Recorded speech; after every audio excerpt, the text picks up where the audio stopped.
Hi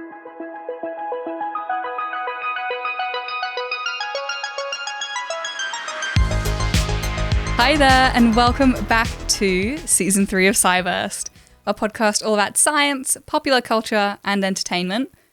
This podcast is for everyone, no matter if you're an optimistic base jumper, a pessimistic dentist, or a realistic sourdough baker. We are your hosts, Ella and Isabel, two science communicators and solarpunk enthusiasts, taking this podcast on a journey into hopeful futures. This episode, radical optimism, resilience, and the science of staying defiantly hopeful about our future.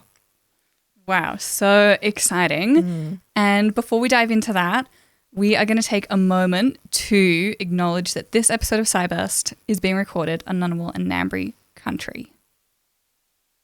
Dowra Nuna, Dowra Nunawal, Yangu, Nali Manyin, Duni Manyin. Ngunnawal Wari, Dawa Wari Dindi, one Girilijin Yin. This is Ngunnawal country. Today we are all meeting together on Ngunnawal country. We acknowledge and pay our respects to the elders. And we extend those respects to all traditional custodians on the lands you're listening to this podcast on today. And if you don't know whose lands you're currently on, today is a really great day to find out. It absolutely is. Thanks so much for that, Ella, as always. And I am so excited about today's episode. Me too.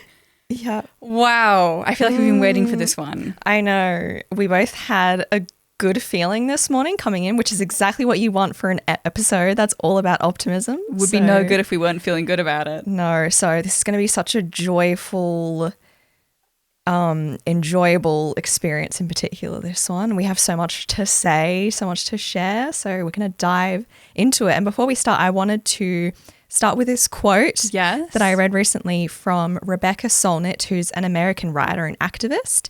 And she said, quote, "To be hopeful means to be uncertain about the future, to be tender toward possibilities, to be dedicated to change all the way down to the bottom of your heart." And I thought that was the perfect way of starting this episode and getting everybody into that sort of positive, optimistic headspace. And it's just going to keep getting better throughout the episode. Some great words to start with. Yes. And so we've mentioned in our other episodes how a key pillar of solarpunk is the radical optimism element of it and refusing the dystopia and the pessimism. And of course, this is going to be an episode all about those things because we haven't yet done a deep dive on it. So we're going to do that deep dive and talk about some of the science around optimism and also how you can train your brain to think more optimistically about the future in a way that's meaningful and impactful as well. And fun. Yes, absolutely. And fun.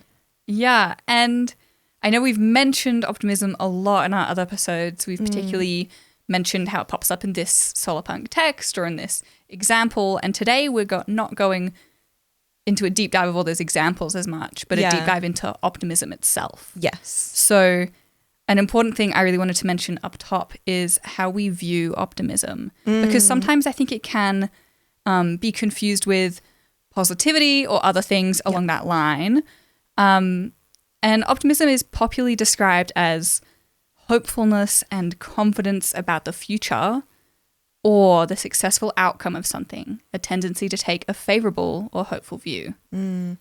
But I would like to say I think there is a more nuanced perspective than that. And it's one I've been holding in my head recently. And I found a really well explained and verbalized version by Dr. Anna Yudin today. And she's a postdoctoral therapist. Oh, okay. So this is one of her areas of expertise. And she says that healthy optimism should be followed by emotional processing, that the two are entwined. And this is a key difference between, say, toxic positivity or unrealistic positivity. It's the key difference between that and an optimistic point of view. And this emotional processing with the optimism is something I think that the solarpunk community and also the climate scientist community, and they do overlap, I think it's something they do really well. They look their oftentimes pain in the face and they pick a constructive, positive path forward. They're choosing the positivity, but they're acknowledging everything that's come before it, all the emotions, maybe the negative circumstances, etc. So Dr. Anna Uden says that healthy optimism is nuanced and realistic. It takes accountability and it acknowledges the good and the bad. It doesn't overinflate one over the other, but it does ultimately turn its attention to the good.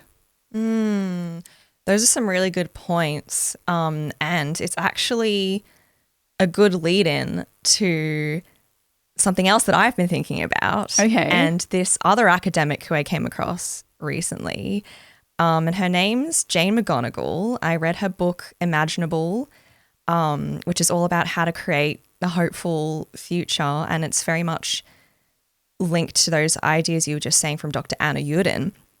And so a lot of my ideas in this episode are actually going to be coming from that book because I just finished it recently. Thank you, Jane. Yes, thank you so much, Jane. So Jane McGonigal is a futurist and a game designer, and she combines those two things together to help people get into a positive future thinking mindset, but then also how you can create and help build those positive futures. And her book, Imaginable, How to Create a Hopeful Future, is actually not your typical academic book at all. It's quite accessible.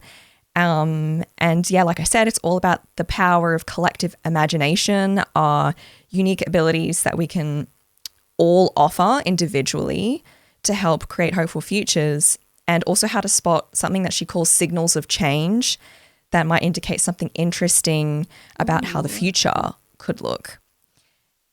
And so something about this book that makes it less academic is that it's got a series of games and self-reflection activities and social simulations that you play throughout the book. So it's very interactive and gets you thinking about lots of different perspectives. And, you know, she's created online communities out of this book as well. Like you can go and join forums and discussion groups. I highly recommend it if you couldn't tell already. And if you happen to be here from one of those discussion groups, welcome. We hope you enjoy this deep dive into the book and its surrounding broader themes as well. It can go both ways. Yeah, so I sort of wanted to frame this episode by talking about some of her key points from the introduction in the book.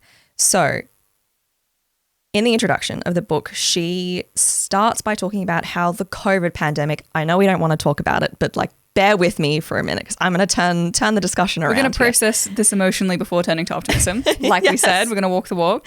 Yeah, so she talks about how the COVID pandemic has actually created a big opportunity for us to radically change our thinking to what she calls urgent optimism. Ooh, love that. Which is why what you were saying with Dr. Anna Uden, I was like, yes, it's connected. It's all there. Yeah.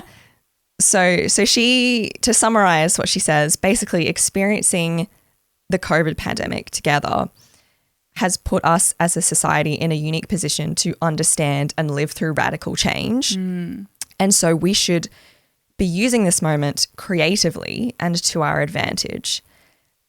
Having lived through COVID-19, we'll know for the rest of our lives that virtually anything can change overnight, for worse or for better, and that it's possible to make radical changes and fast, which gives us a collective power of imagination unprecedented in human history. So that's kind of where the positive lead in here. So how can we use the COVID pandemic to create a more hopeful future after we've experienced that? After we've got that base together, knowing that things can happen so rapidly. Yeah. You know, it was an awful situation, but a lot of global good and people working together came out of that to rapidly, you know, get at that vaccine and to make better health recommendations. So negative time, positive solutions. Yeah. Yeah, exactly. And she also includes this very solarpunk quote that I love from the musician Bjork, who said that, quote, "After tragedies, one has to invent a new world, knit or embroider, make it up. You have to imagine something that doesn't exist and dig a cave into the future and demand space. It's a territorial hope affair. At the time, that digging is utopian, but in the future, it will become your reality. I love that concept of a hope affair. Yeah. I love that. I think we should have more emotional affairs. Like we have the love affair, but a hope affair, that's something I'd love to play with and think about a lot more. I love her idea of bringing knitting and embroidery into it too, how you have to stitch all the pieces together to create a hopeful future, which, I mean, knitting is also very solarpunk-esque. You're like making it from materials that are already there, combining things. Yeah, I love that. Yeah, and so all these ideas are part of solarpunk. Mm-hmm. And just thinking about the prefix solar, it's not just about sustainable technology, but also about positive energy more generally, so positive energy within us and around us, and all of the hopeful symbolism around the sun. And got me thinking about Theo Malagay again, who we quoted in our punk episode. So if you want to hear more about the punk aspect of solarpunk, go check out that episode. But yeah, he has this paper on where is the punk in solarpunk, and he says this in the paper, quote, "If we go back to Flynn's notes towards a solarpunk manifesto, the same idea is emphasized. Solarpunk is about finding ways to make life more wonderful for us right now, and more importantly, for the generations that follow us. Our futurism is not nihilistic like cyberpunk, and it avoids steampunk's potentially quasi-reactionary tendencies. Solarpunk's resolute optimism eventually leads to a more complete understanding of the prefix solar contained in its name. Indeed, in solarpunk, the sun is not only present as a source of physical energy, but also a provider of spiritual and emotional energy, which we also talk about in our Solarpunk at Night episode. Mm-hmm. So check that one out too if you want to hear more about that aspect of solarpunk. Spiritual and emotional energy in the context of growing climate anxiety, a symbol of hope and life and affirmation of completeness. Yeah.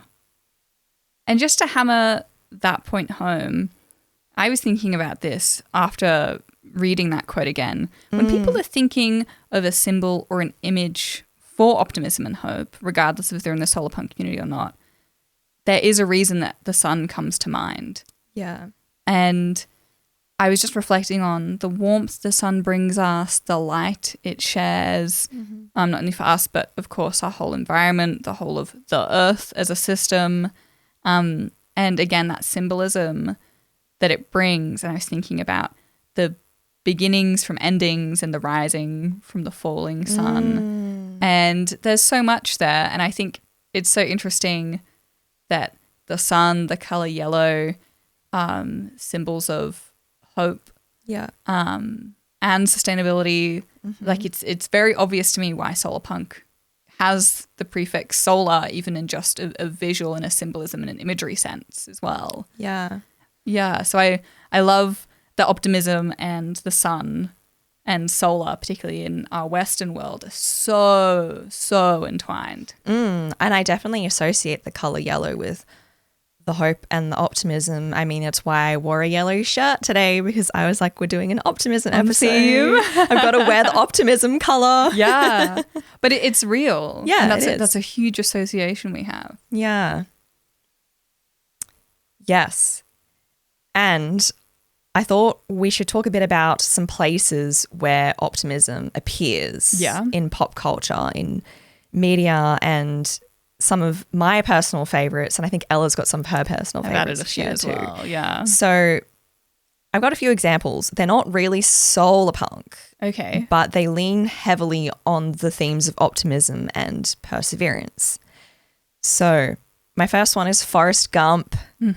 I've watched that movie a few times, and for those of you who don't know, it's just about a man achieving extraordinary things through pure positive action, and so it's a real great feel-good movie. Highly recommended if you haven't seen it. Beautiful story, that one too. My second one is The Sound of Music. Oh yeah, love that one. No idea how many times I've watched that. I've seen it so many times. Watched it a lot as a kid in particular too. And so in that one, for those of you who haven't seen it, I'm surprised if you haven't, but that's about a governess who brings joy and music to a stern family finding love and purpose. Also a beautiful story. That one. I've also got Little Miss Sunshine. I don't know if you've seen. I haven't, but again, loving sunshine, optimism. Yes. Yeah, I know, just in the title, right? And I think their car in the movie might be yellow too. I could be wrong about that, but for some reason I choose to accept it.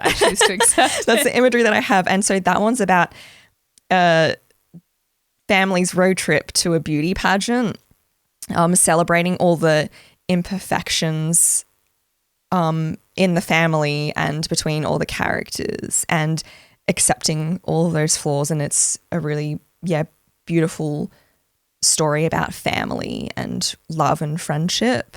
It's got some hilarious moments in it as well.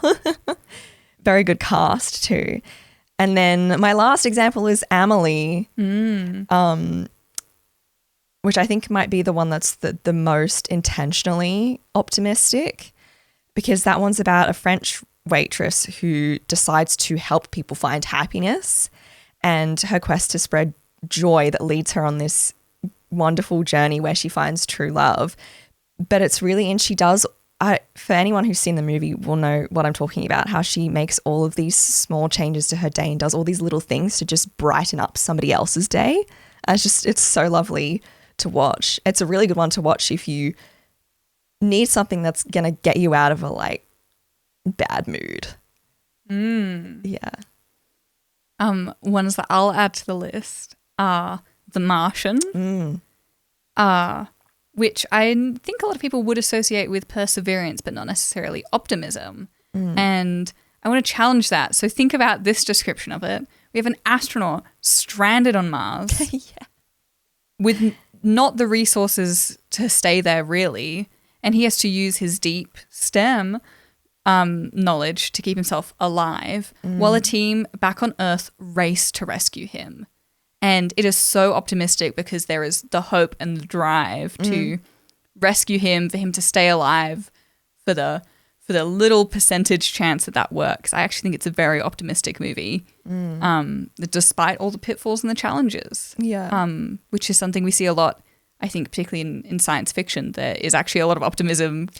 If you think about it just a little bit more. And you've read the book. Love the book. Love Andy Weir. Okay, and so does the book present the themes in the same ways as the movie? Or do you think? I would say, obviously, I'm a book fan first. Sorry, movies. One thing that the book does really well is you're just hearing and reading the internal dialogue of the Martian. And he is a very sarcastic character. Who, viewing things through his mind, you can forget how optimistic he's being. But when he's solving these problems and, he's kind of just trying to put one foot in front of the other, there is that hope, even though he's quite self-depreciating. I would say it's there in the book, and particularly when you get to the Earth perspective as well, I think it really starts to come out. And another example I offer, our first TV show on the list is The Good Place, which is probably my all-time favorite TV show. I'm currently rewatching it. I'll set the scene. We have a DJ, an elite socialite, a saleswoman, and a moral philosophy professor. What a mix. All together in the afterlife. And through the power of friendship, despite their differences, they learn to be better people, even though they're dead. So despite them being in the afterlife, they continue to grow with and because of each other. And I think that's an absolute case study of perseverance and optimism. It's absolutely amazing and highly recommend. And I just wanted to, point out at the end of this list that I think almost any movie you could, or TV show or book or story, you could find a glimmer of optimism in, even if that's not the theme. But anytime you're rooting for a character, Yeah. Yes. There is hope and probably optimism. Yeah. No matter what else is going on. Yeah, so I think anytime you're hoping for someone to solve a problem, or you're hoping they'll just get to the place they need to get to, or they'll have that conversation with someone. Yeah. There's optimism inbuilt into that story, and it's such a powerful motivator, story driver, something we all connect to. This list could have been endless. Oh my gosh, yeah. I had to limit myself to just a few because I could have kept going. I know. But yes, that's such a good point. You can absolutely find pockets of optimism in so much pop culture. But listeners, also let us know what your top 3 most optimistic pieces of pop culture If you can pick. Yeah, if you can pick. I know. I found it hard. Yeah. So. I just wrote down the ones that came to mind the fastest. Immediately. Yeah. Yeah. First in, best dressed. Yes. Okay. So that's the pop culture element. Now we're going to go into the science element. Okay. Okay. We're going to be talking about now the huge physical and mental benefits of optimism. It's actually really good for you to be optimistic. It's been incredibly well studied. Yes, there are it has. studies after meta studies on optimism. Yes. Yeah, so let's talk about some of those studies. So much evidence is out there that suggests optimism can serve as a powerful tool for preventing disease and promoting healthy aging. So people with an optimistic mindset tend to be more associated with various positive health indicators. So things like cardiovascular, but also pulmonary and metabolic, and your immune system. And people who are optimistic tend to have a lower case of age-related illnesses and reduced mortality levels. So they tend to live about 11 to 15% longer than people who are pessimistic. That's pretty big. That's a pretty big and significant number. Yes, I think it is. So there was a gigantic meta-analysis in 2019. And by gigantic, I mean they looked at over 200,000 participants. That's a lot of people. That's no joke. That's hard for a study too. 200,000 participants across 15 different studies as well. So it's looking at all the research in the space and what's the topical stuff. And so from this meta-analysis, they found that people with higher levels of optimism experience a 35% lower risk of cardiovascular events compared to those with lower optimism, as well as a lower mortality rate. So like what we were saying before. And the researchers think that this is because optimistic people tend to take better care of themselves, especially by eating healthy, by exercising and not smoking. And so these behaviors have been found to a much lesser extent in the more pessimistic people. And they found that the wear and tear caused by the elevated stress hormones from you being pessimistic, so stress hormones like cortisol and noradrenaline, this leads to heightened levels of body inflammation and promotes the onset of disease. So you're actually doing bad things to your body by being negative all the time. Yeah, but that's just another thing to stress out about too, right? True. Yes.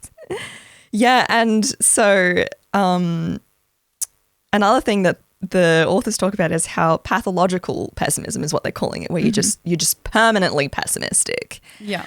It can lead to depression, sadly, which is considered by the American Heart Association as a risk factor for cardiovascular disease as well. So it pays to be optimistic. Yeah, it does. More studies I found. So an additional study found that optimistic people were more informed about personal risk factors such as heart attacks, as well as the protective measures and factors against these risks. So I think that's another compounding piece of evidence as to, the disparity perhaps between the two groups of pessimistic and optimistic people. If you know the risks and you know how to mitigate, you might start to have better outcomes. Similarly, I wanted to point out there can be a bias. So if you are having better outcomes, you'll be more optimistic that you'll have even more better outcomes. Yeah. And the opposite is also potentially true. Yeah. Another study I found is that optimistic people, therefore, are more likely to cope well with physical health problems. So again, we're kind of seeing like a few compounding factors. A few of these are probably laid on top of each other. Other studies have found optimistic cancer patients can have a higher quality of life. And that is interesting. all of that is kind of health related. And another more mental health related one is that optimistic people tend to be happier at work and also tend to be more adaptable in their careers, which is likely further correlated with optimistic people having high levels of intrinsic motivation. Yes. So they're ready to adapt, to put themselves in places that they want to be in and are motivated to be in. Yeah. So those things kind of all mix together and make you more likely to enjoy your job. Yes, that's so true. And that is exactly what another piece of research that I found concluded too. Okay. Where they found that optimists are also more likely to complete their university studies, and not because they're smarter than others, but it's because they have more motivation and perseverance compared to people who tend to be more pessimistic. And I think that not only explains the situation with completing degrees and being happier at work, but also all of the other factors as well. And optimists are able to better manage the simultaneous pursuit of multiple goals as well. So yes, it is actually. So making friends, playing sports, doing well at school, by optimizing their efforts. So they show a greater commitment to priority goals and less commitment to secondary ones. Can we have a moment to talk about the connection between optimization and optimism? Yeah, I was just thinking that too. Shook. Okay, because optimizing is kind of making the best of in an efficiency, productivity kind of way. Yeah. And optimism is also making the best of the situation you're in and the path forward. Yeah. Love that. Yeah, I've never realized that, but it's I'm so going to go true. home and look up some of that. That's Yeah. really interesting. Yeah. I love word stems. Yes, me too. So cool. And I love that, there are so many of these studies pointing in such good directions. And also that optimism can be a learned thing. Yeah. So it's not necessarily, oh no, you're born pessimistic. That's not the case for everyone, depending on, the situation you're in. But optimism is a thing that can be learned, that you can apply more. It could lead to better health outcomes. But I want to be clear that and I brought it up just a bit before too, there are some nuance to these correlations. And we have seen some work, particularly in psychology, that shows not necessarily the other way around, but just doesn't show significant correlation and somewhat disproves the belief that optimism improves performance, specifically performance. Yeah. And I really like that study actually because it wasn't negatively cynical. It wasn't saying optimism is going to ruin your life or optimism does nothing. But it does instead point out the importance of recognizing the decoupled nature of optimism and success. Yeah. They're not intrinsically linked. And I think that's an important thing to bear in mind. 100%. And while pointing that out, it also wanted to talk about the pleasure of savoring a bright future. And that means being sustained by hope and to keep on enduring. And they said that this savoring of a bright future is probably the most definite benefit of optimism. So I want to point out even the studies that say, hey, maybe optimism isn't all that, still hugely in favor of it. Yeah. Which is pretty cool. Yeah. Yeah, it definitely is. Wow. Okay. So many great reasons to be optimistic, right? And it's backed by science. So backed by science. And not only to be optimistic, but to also produce work that is optimistic and to work on things optimistically. Yes. Like you don't have to be optimistic to try to create a better world. Yeah. You probably will find you might become more optimistic as you go. Yeah. Is my hope. But there is applied optimism, Yeah. if that makes sense, which is perhaps what we may optimize talk your a little bit optimism about soon. if you like. Optimize your optimism. Okay. Yes. No, that was a great lead in. Yeah, don't worry about my segue. A great lead into the next section. Okay, everybody, I am so excited about this. And we've reviewed the science, we talked about the pop culture, and now I'm really keen on giving everybody some tools Homework that they can use to create your optimistic self and help to build the positive, sustainable future that we all want. And I've got some in this section and then some a bit later on too, towards the end, especially in the good news stories section. Teasing. I know. I mean, they know that section's there though. So, and it's a great section. Yes. Okay, before we get to that. But don't skip to it because you should listen to this bit first. So we're going to play a bit of a game. We're going back to my friend Jane McGonigal, that futurist and game designer academic. And this game is called Pack Your Bags for the Future. And in it, what we're going to do is create your super empowered, hopeful, optimistic self. Who knows how to have a positive, sustainable impact? Okay. So this is what you're going to do. Grab maybe a notebook if you're sitting down, or you can just pull up your notes app if you like, or you can just think through these ideas and have a conversation with someone afterwards. If you happen to have a whiteboard, go figure. Yeah. Whiteboard would be great too.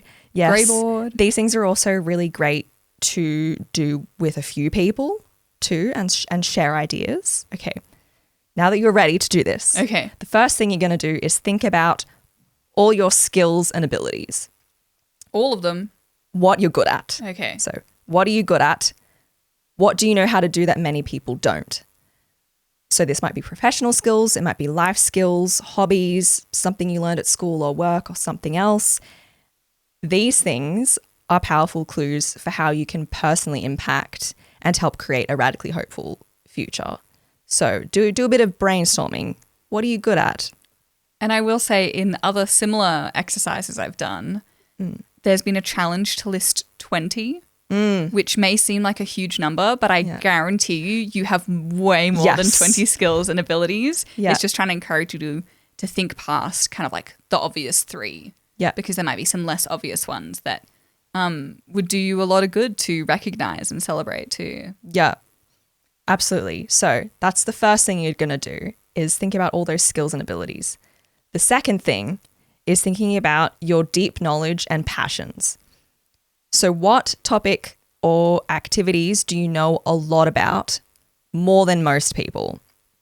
What do you spend a lot of time thinking about more than most people? And these answers can be as serious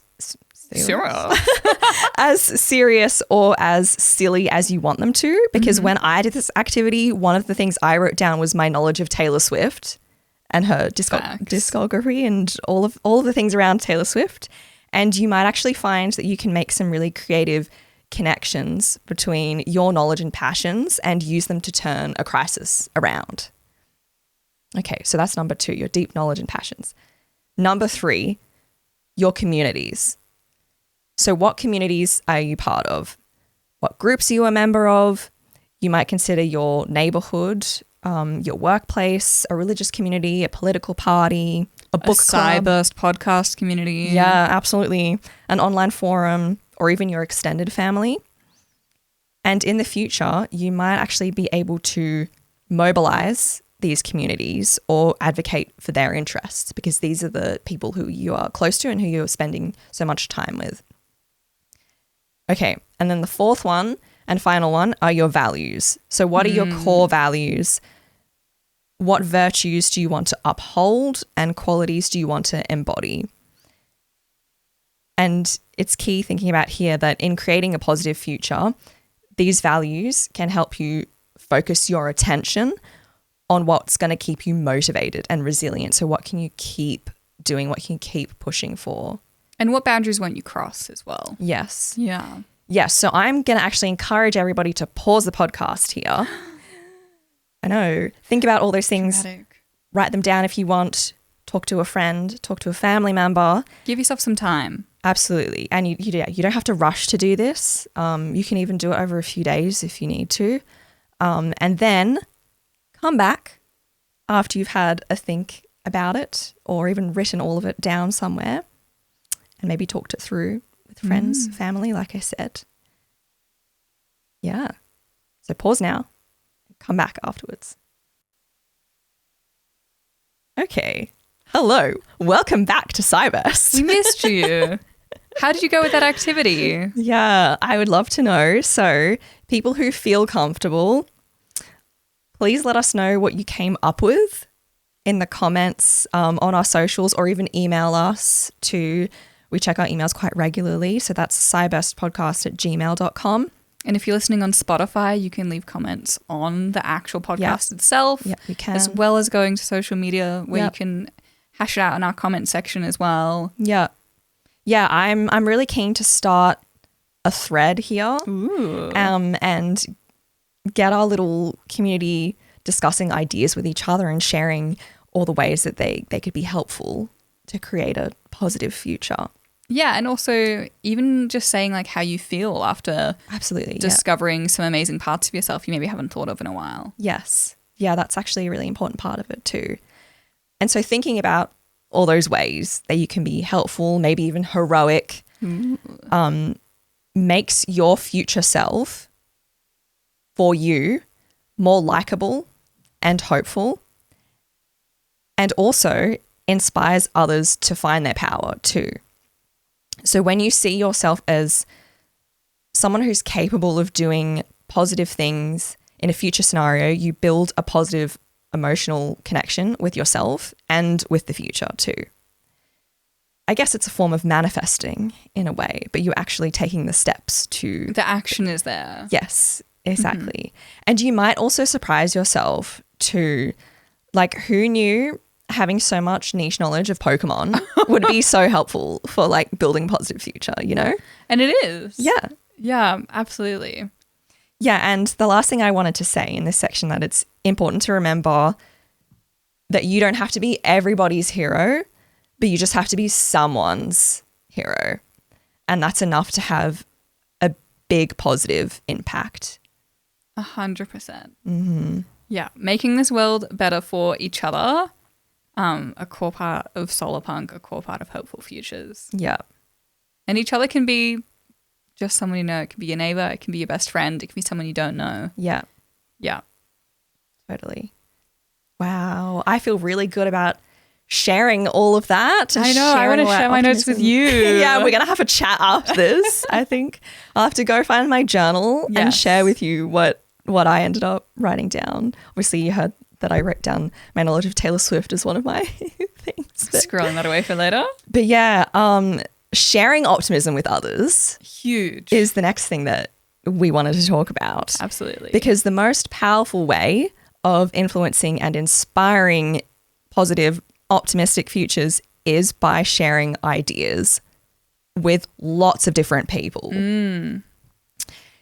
It helps all of us see and appreciate alternative perspectives, see additional possibilities and pathways that are different to dystopia visions of the future.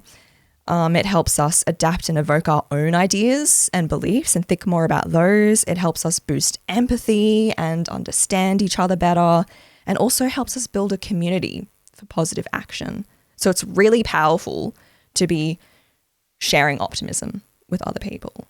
Yeah, and particularly if you've done the exercises together, or if you're, the people you're sharing with are also optimistic, learning how your different versions of optimism can build on and support each other.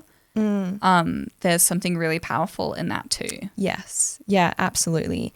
And this idea of sharing optimism with others reminded me of something that the poet and novelist Ocean Vuong said, which is, quote, "We often tell our students the future is in your hands, but I think the future is actually in your mouth. You have to articulate the world you want to live in first." And I was like, oh yeah, that resonates with me so much as a science communicator and also a solarpunk enthusiast because, you have to be talking about those positive futures if you want to build it.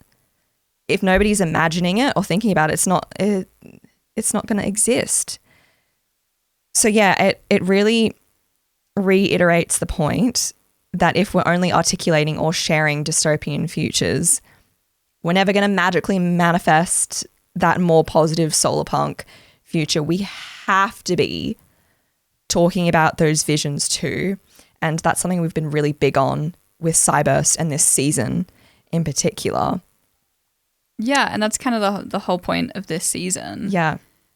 And I do want to add that articulating and talking about what you're thinking about in terms of the future, which, is a little bit unknown. That's why it's the future. And giving language to these things is so important. Yeah. And there's a lot of discussion in kind of lots of language circles about your language being the barrier of your imagination. You can't think when you don't have words for things. Yeah.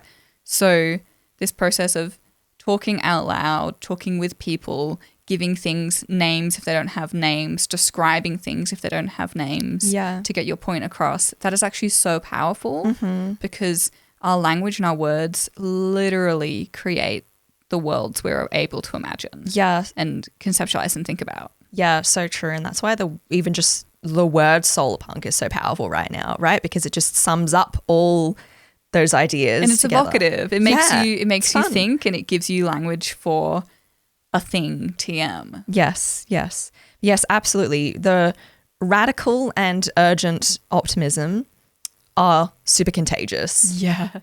And people will 100% feel your passion coming through and feel inspired to also think and act that way the more that you're sharing those positive ideas, that optimism with people.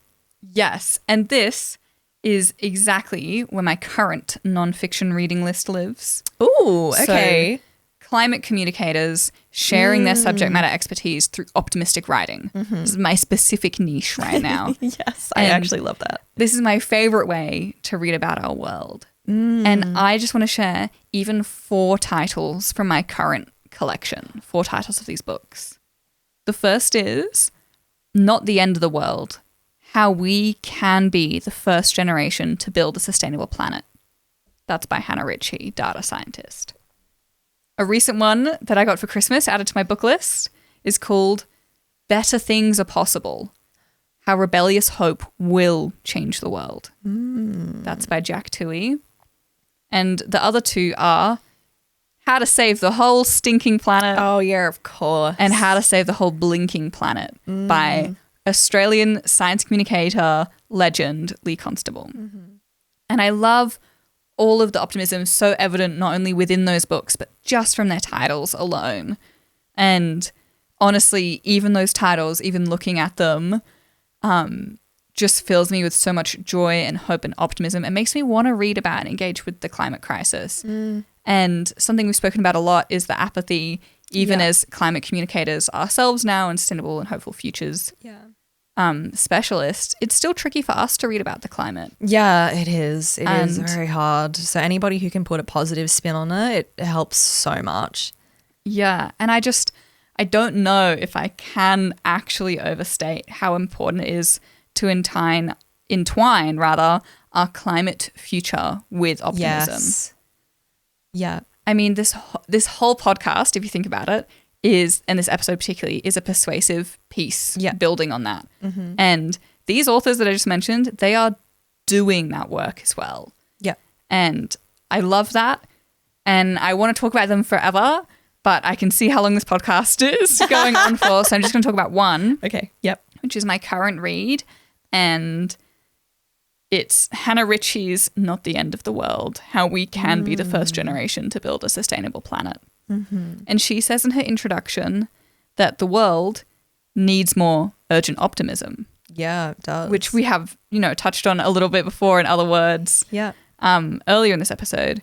And she gives this definition of optimism, which I really like. And I think it's a nice kind of full circle moment. Yep. She says, optimism is seeing challenges as opportunities to make progress. It's having the confidence that there are things we can do to make a difference. we can shape the future, and we can build a great one if we want to. Oh, that's Chill. lovely. Yeah. Oh. And yeah, data scientist Hannah Ritchie, she explores our current challenges through this book by fueling us with the positively trending data of humanity's past.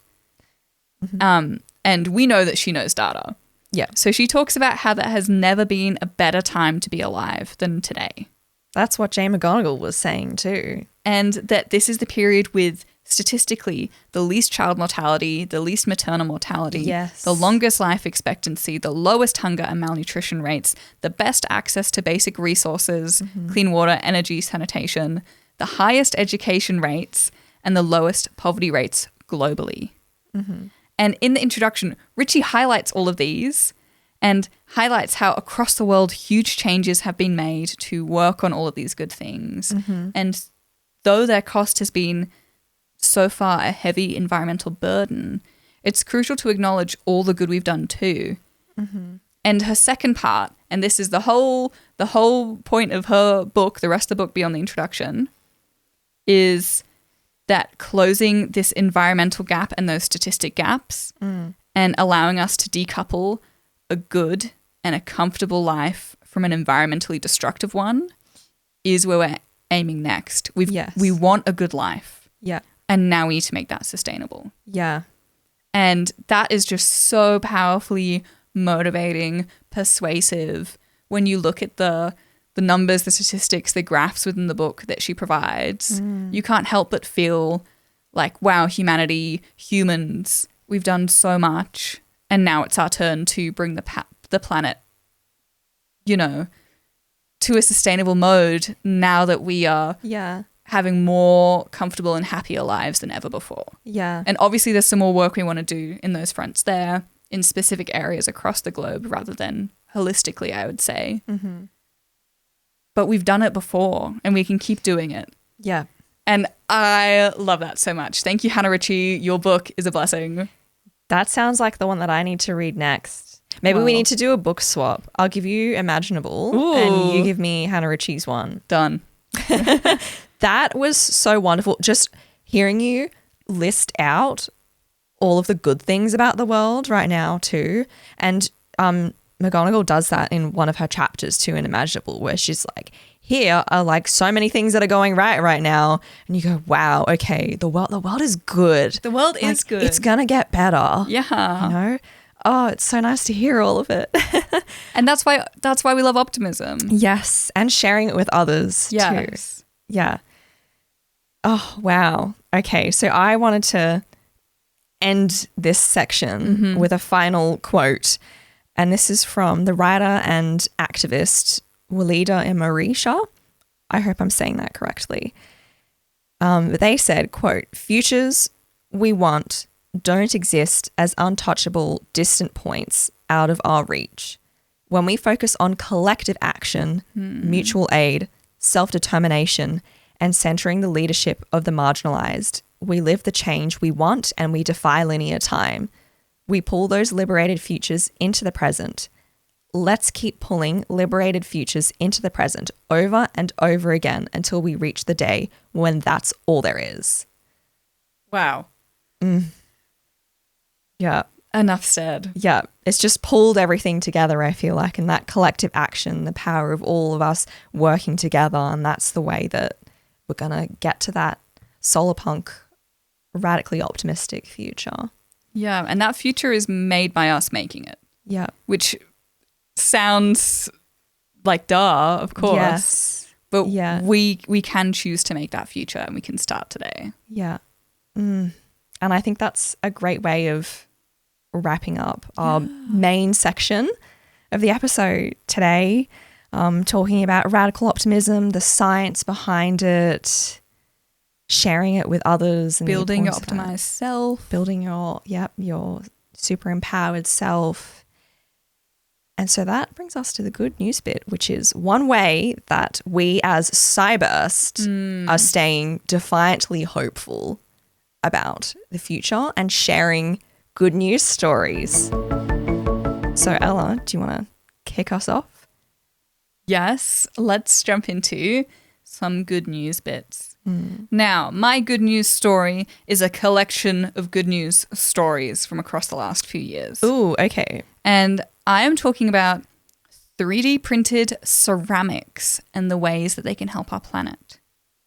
So, 3D printers, once an element of our future, now a technology of the everyday. Yeah. And though plastic 3D filament is the most popular kind of filament, and there are increasingly new innovations for recycling that plastic filament, today I want to talk about what's happening in the world of clay 3D printing because it's really exciting and environmentally conscious.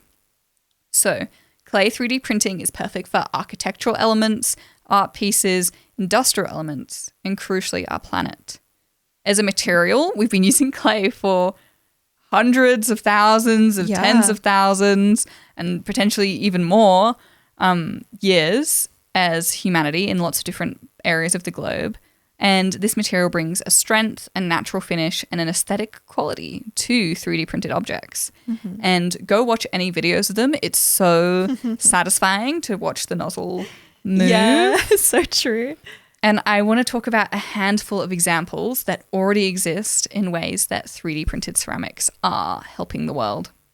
Number one is a 2023 and 2024 project by artist Raphael Amin, who creates whimsical habitats in forests using 3D printed ceramic structure. So these are ceramic homes for insects and small wildlife in these forests. Oh my God. Oh, And I love that. They're printed using this 3D structural patterns, and these patterns are mimicking those in nature, such as honeycomb cells, spider webs, and fractals. And they are so delightful. Go look up some pictures, and we'll try and do a little splash of them too. I mean, I'm definitely going to go look it up because you put the word whimsical The whimsy there. is strong. So, yeah. Moving from forests to the sea, 3D printed ceramic structures are currently being studied and are being adored for their coral reef restoration efforts. So, 3D printed ceramic structures have been evaluated by scientists in Hong Kong as effective for coral restoration and broader reef ecosystem recovery. So these are like terracotta modular tiles, and these kept coral survivorship. So when they put in corals into this area, they kept that survivorship high after 4 years, as well as boosted the biodiversity in the area. And this was studied through both visual surveys, so having a look and counting and tallying, and also eDNA analysis. And there's quite a lot going on in that space right now, which is really exciting because our coral reefs are struggling and they need help. Yes, and they do. This is one solution for that. Another one I want to point out is the biomic wall. Oh. It's a ceramic 3D printed facade that's made by a team of collaborators, including those at the University of Innsbruck in Austria, to create a new kind of habitat for their city, one where the building facades can reflect their environment, integrating with local flora and potentially even fauna. So this work aims to add more green urban spaces, but also to improve air quality, thermoregulation, and even reduce noise pollution. So it's kind of like an addition to a building. Just the facade is built out of ceramics. I like that one too. They're really, really cool. Yeah. Again, I'm going to show you because you're going to freak. You'll love it. Yeah. Okay, two more. There's literally so many. So there's also so many 3D printed clay brick projects. One really recent example combines used or spent coffee grounds, so a waste product, and it uses them as additive into these clay bricks that are 3D printed. And a recent 2026 study, even though it's only January, shows that this addition of coffee grounds enhances thermal insulation properties, such as reducing thermal conductivity by 55%. So by over half. Wow. And what that means is it allows homes to keep warm during winter and cool during summer. So it helps with that process by like 55%. That's wow. Okay. And this product, of course, obviously supports the circular economy by using a waste product. Yeah. And finally, the most solarpunk one on this list, dare I say. Ooh, okay. Tekla. Ah. A 3D printed circular house model, which boasts being created entirely using reusable and recyclable materials taken only from the local terrain. Oh, wow. So, again, you're going to need to see it to believe it. They look futuristic in an old-timey kind of way. Yeah. And Tekla's name forms from the words Tekla and clay. Okay. So, again, clay 3D printed structures. Yeah. And it's amazing. There are just so many more innovations in this space all the time. And the good news is that 3D printing can not only be more materially sustainable, but it can also be sustainable solutions to some of our climate challenges. Yeah. So it in itself is a sustainable solution because you're printing exactly what you need and you're hopefully not having any waste. But also you can then apply that pretty wasteless product to an environmental solution itself. So love you, clay 3D printing, love your work. Can't wait to see what happens more in this space. And of course, the beautiful humans who are driving these innovations. Yeah. Wow. There's a lot going on in that space. Yeah. I love that. I also love that you've had a building theme the last few episodes too, because in the last episode you talked about the Lego bricks as well for rebuilding in like war zones. Yeah. And I'm like, haha, literally building the futures. Yeah. That's a great point. Good connection. Yeah. So, wow. Okay. That's incredible. But I want to hear about what you have to say. Yes. More good news. Let's talk about what's going on in the United Kingdom at the moment.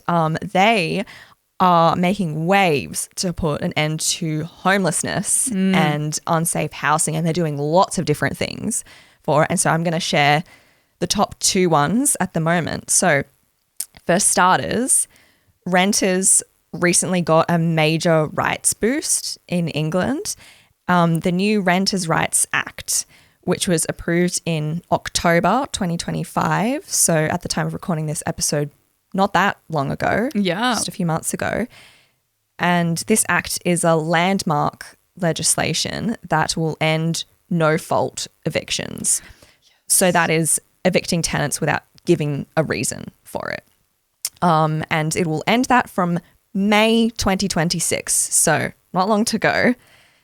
Another element of the act is a law that forces social landlords, including councils and housing associations, to fix emergency health and safety hazards within 24 hours of them being reported. So they can't just keep putting it off. Yeah. It also empowers tenants to keep pets and challenge unfair rent increases, while prohibiting landlords from rejecting would-be tenants because they have children or are on benefits. So that stability is huge. That's huge, isn't it? The move has been described in a few places as, quote, the biggest shake-up for renting in England for more than 30 years. Also a generational uplift and the victory of a lifetime for renters. And aims to, quote, give renters much greater security and stability so they can stay in their homes for longer, build lives in their communities, and avoid the risk of homelessness. And from the Prime Minister, currently Keir Starmer, said about this act, quote, 11 million people in England are renters. And of course, the vast majority of landlords are respectable and reasonable, treating their tenants well and providing an important service. But it's about time that we rebalance the system to give renters more rights and more power in their homes. It's about putting more power into the hands of people who have to stand for unfair behaviour for too long. By giving renters the rights, security and protections they deserve, we'll be able to prevent homelessness, put an end to unsafe housing, and make sure people can live with dignity and without fear for the future. So that's huge, and great that the current Prime Minister really cares about this issue too. Okay, so there's that act. So that's number 1. Yes. Out of your top 2. That's only the start. So that is not all. There is more. So for those who are unfortunately homeless in the UK more broadly, so beyond England, the government at the same time is launching a pilot program that makes it easier for homeless people to open bank accounts. So thousands of people at risk of experiencing homelessness will be able to open bank accounts for the first time through a new pilot between a housing charity called Shelter and 5 major UK banks. So these banks will waive the need for people to have a fixed address to open a bank account, removing a major barrier which stops people being able to get paid work. And this is part of a broader scheme to boost financial inclusivity. And so the UK government says about this scheme, quote, "For people without a fixed address, opening a bank account can feel impossible. Yet without one, finding a job or a home is even harder. This new partnership removes those barriers and gives people a fair chance to rebuild their lives." And so this is going to help a whole bunch of vulnerable people avoid that chicken and egg problem of needing a bank account to apply for work and rental housing. And it's going to be so good. I'm so impressed that there's an actual systematic change. Yeah. And, the chicken and the egg system of you can't get a job because you don't have a bank account, because you can't have a bank account because you have nowhere to live, and you can't live anywhere because you don't have a job that pays you into the bank account. You don't have to have an address to... Yeah, exactly. I'm very impressed. Yeah, I'm very impressed. Me too. I like this a lot. Because great steps. When I was researching for a good news story for this episode, I first found that first one about the act, but then it turns out these two things were linked, and it just kept getting better and better too. I was like, just wait, like there's more. Future. There's more. Yeah. Yeah, it's so great. It's so great. And I wanted to end the good news section this time because it's our episode about optimism and being more hopeful by sharing that there are so many places you can go to find these good news stories, and you just have to know where to look, basically. So we'll tell you. Yes, we're going to help you out with finding where to go. So a few of our favorites that we follow are The Good Co. Love them. Wattle Media, who are Australian focused, and The Happy Broadcast. We're going to link their socials and their websites below so you can go and check them out and break yourself out of the negative news cycle. Yeah. Yeah. And I can really advocate too for finding both international and local good news stories, because they're both very, very important. Yes, and Wattle Media just launched a Canberra one as well. Ooh, even more local. Yeah, which I've started looking into as well, which is great. Very, very, very new, but exciting for us. Just more good news, Good news. Ooh. Yeah. Bringing that good news section to an end, we also bring this podcast to a close. We do. And like always, we're going to leave our audience with something to think about. Yes. But perhaps in a different way than normal. Yes. I'm also very excited about this episode. So I'm going to do something a bit different for our section. She's power hungry. She's crazy. For our section that's usually a questions section, I'm going to leave you with another extremely fun activity. I'm excited for this one to think about. And this is also another one created by my friend Jane McGonigal. Again, there she is appearing again. And this one is called 100 Ways Anything Can Be Different in the Future. So what you do for this activity is you first pick a topic. It could be work. It could be one of your hobbies. It could be food, clothing, something else. Literally whatever you want. Especially if it's something that you're struggling to make a decision about too. Ooh. This can really help. So pick your topic. Then you're going to list 100 things about that topic. I know, it's a lot. Huge. Yeah. That are true about it today. The simpler or more obvious the fact, the better it is for this activity. Okay, you got your topic, you've listed 100 things. Good job. That are true about the topic. Then the next thing you're going to do is rewrite each fact one by one so that 10 years from now, the complete opposite is true. So flip the fact. Turn them all upside down. No matter how ridiculous the new ideas sound at first, because some of them will be like, that doesn't make any sense. So just bear with me. Okay. After you've flipped the facts, the last thing you're going to do is look for clues or evidence of change already happening today that these ideas are plausible and realistic. And this can really help you turn something that's negative into a positive as well, in ways you had never thought about before. I actually did this for Cyburst a few weeks ago. Huge. I haven't fully finished it, but it's been so helpful just thinking about what we're doing with Cyburst and all the elements of it. It's really helpful to getting your brain into the systems thinking as well. But yes, I really encourage you to play 100 Ways Anything Can Be Different in the future and let us know what you came up with. Absolutely. On our socials at @Sci_burst, pretty much everywhere, or via our Gmail. Yeah. So with that, everyone, we're going to leave you with those beautiful thoughts and questions and optimism whirring around your brain all together. So please, as always, stay nerdy, and we will see you next time.